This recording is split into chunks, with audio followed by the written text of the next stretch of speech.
थानाय सामने सिगां गौतम कासामानि बिलुनिया पुर परिषदनि 5 नं वार्डनि बर' स्कुलनि आलसिनि शंकर सरकार जुदा जुदा हाबुनि सेबसाब मानि हिनै कक्सल जामानि नगमानिया सुजिथाय खिथाय नगमानिया बसाजों साखामनि बाता मानिया हिनै गौतम कासामानि उलनो बखास्तिफा मानिक लाल दासनि थानाय गौतम सौकिनो बिलुनिया पुर परिषदनि काउन्सिलर सुशंकर बुमिनि तिदुलुंबाय हापांगो दंनाय बदलनि कासा बदल ग्राकसाल फुंगो शंकर सरकारनि दुखुंगो थाखै कक्सालायका शंकर सरकार साका उज्जवल योजनानि गेस मानका बिहिबो बाता मानो तुयेबनि काटबो खालायजाखा नकनि रामो सेंसन उनका फियाबा नांमुनि डकुमेन्ट जिउमा यांगै नक मानदिया खिथाय सुतिथाय नक तांनाबगै रां उनका फियाबा एकाउन्ट रां हाबे हिनिबो कक्सागा काउन्सिलर सुचंकर बुमिक साका कक्बो समति तिनि नक पुर परिषद रुटुजंनाय बरताम गेबे मुंतं बजागा जुगजालतं बसकानि साला सालनि उरन खिथाय सुतिथाय नक सालाम बेजांनाय हिनिबो साका आबनि लगे लगे नांमुनि डकुमेन्ट लांजांनाय जराव नक फाके नक बिनाय हिनिबो कक्सागा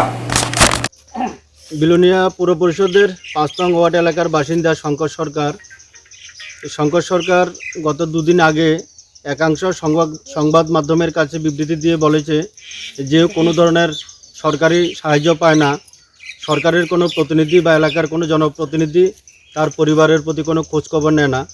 তো এই সংবাদ পরিবেশিত হওয়ার পর আমাদের বিলোনিয়া পৌর পরিষদের দৃষ্টিগোচর হয়েছে এবং মাননীয় মহকুমা শাসকও আমাদেরকে বিষয়টি অবগত করেছেন। আজকে আমরা স্থানীয় কাউন্সিলর এবং লোকাল নেতৃত্ব নিয়ে শঙ্কর সরকারের বাড়িতে আসলাম। আসার পর আমরা খোঁজখবর নিলাম। উনি বলছেন উনি ঘর পান না, কিন্তু ওনার নাম ফার্স্ট ডিপিআরে ছিল, উনি কাগজপত্র জমা দেননি, প্রপারলি যোগাযোগ করেননি। এরপর বিভিন্ন সময় আমরা আমাদের দলের তরফ থেকে কাউন্সিলরের পক্ষ থেকে ওনাকে বারবার করে বলা হচ্ছে আপনি ঘরের জন্য দরখাস্ত করুন, আপনাকে ঘর দেওয়া হবে, কিন্তু উনি কোনো ধরনের দরখাস্ত করেন না এবং আজকেও স্বীকার করেছেন যে আমি দরখাস্ত করিনি। এই সরকার আসার পর ভারতীয় জনতা পার্টি সরকার প্রতিষ্ঠিত হওয়ার পর তার বাড়িতে আমরা উজ্জ্বলা যোজনা প্রকল্পের সুবিধা দিয়েছি, আমরা 2F এর কার্ডের সুবিধা দিয়েছি, ডোমেস্টিক যে ওয়ার্কার বা গৃহপরিচারিকা সে গৃহপরিচারিকার ভাতাও পায়। এছাড়া লেট্রিনের জন্য আবেদন করেছিল, লেট্রিনের এক কিস্তির টাকা ঢুকেছে, ও বলছে টাকা পায়নি, আমরা সেটা তদন্ত করব। তবে আজকে আমরা মাননীয় মহকুমা শাসকের সঙ্গেও কথা বলেছি এবং আমরা এসেছি এক্ষুনি আমরা শঙ্কর সরকারের যে প্রধানমন্ত্রী আবাস যোজনা ঘরের কাগজপত্র সাফিসিয়েন্ট কাগজপত্র আমরা ওর থেকে নিয়ে নেব। আর আগামী এক সপ্তাহের মধ্যে আমরা পুর পরিষদের তরফ থেকে ওনাকে স্যানিটারি ল্যাট্রিন করে দেব। সরকারের যে বাজেট 12,000 টাকা, সেই 12,000 টাকা আগে পেলো কি পেলো না সেটা আমরা দেখব না। সিইও সাহেবের সঙ্গে কথা বলেছে যে ওনার জন্য 12,000 টাকা অ্যালটমেন্ট দেবে এবং 12,000 টাকা দিয়ে আমরা একটা স্যানিটারি ল্যাট্রিন করে দেব। তার নাম শঙ্কর সরকার, এটা কোন জায়গা? যে দাসপাড়া বরস কলোনি। আচ্ছা, আপনার ঘরের কি একটা সমস্যার কথা কইছিলেন? ঘরের সমস্যা হলে আমার ঘর তো নাই, যেটার মধ্যে আছে এটার মধ্যে ঘরে জল পড়ে। আচ্ছা, প্লাস সরকারে আমার কইছিল ঘর দিতে, কিন্তু আমার অক্ষম, আমি পারিয়েন না, আর দিতে পারি না। আপনার হোল্ডিং কার্ড আছে নি? নাই। আচ্ছা, তখন কারে জানাইছেন? নেতারা জানাইছি, কিটা কইছে? কইছে যেন ঘর করিয়া দিব, লেট্রিনও করিয়া দিব, মেয়েটার ব্যবস্থা নেব। মেয়ের কি সমস্যা? মেয়ের বিকলাঙ্গ।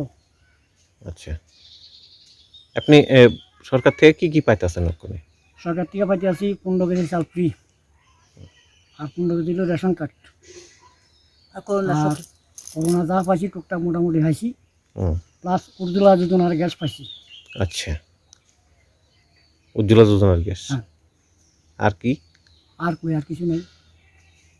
পরিচারিকার ভাতার কিছু আছে? হ্যাঁ, পরিচারিকা ভাতা হ্যাঁ পাইতে আছে। এই পরিচারিকার ভাতা পাইতেছেন? হ্যাঁ। আচ্ছা, এখন আপনার দাবি কি? এখন দাবি চাইছিলাম কত টুকটাক যদি কিছু হয়, কারণ দুকাবাত। আপনার ঘরের সমস্যা সমাধান হয়েছে? হ্যাঁ, ঘরের সব সমস্যার সমাধান হয়ে গেছে, তারা কইছে কথা দিয়েছি করবো, কাগজও লইয়া গেছে অরিজিনাল। লেট্রিনের সমস্যা সমাধান হয়েছে? হ্যাঁ, লেট্রিনের সমস্যার সমাধান হয়েছে। মেয়ের ভাতার সমস্যার সমাধান হয়েছে? সমাধান হয়েছে বলতে তারা খবর করবো। আচ্ছা, এক দূরের কথা। এখন আপনারা খুশি নি? খুশি বলতে হাইলে খুশি কামু, যেদিন পাবো ওইদিন খুশি বোধ হয় আবার করে দিছি। আচ্ছা, তার কাছে আর্জি জানাইছেন? হ্যাঁ।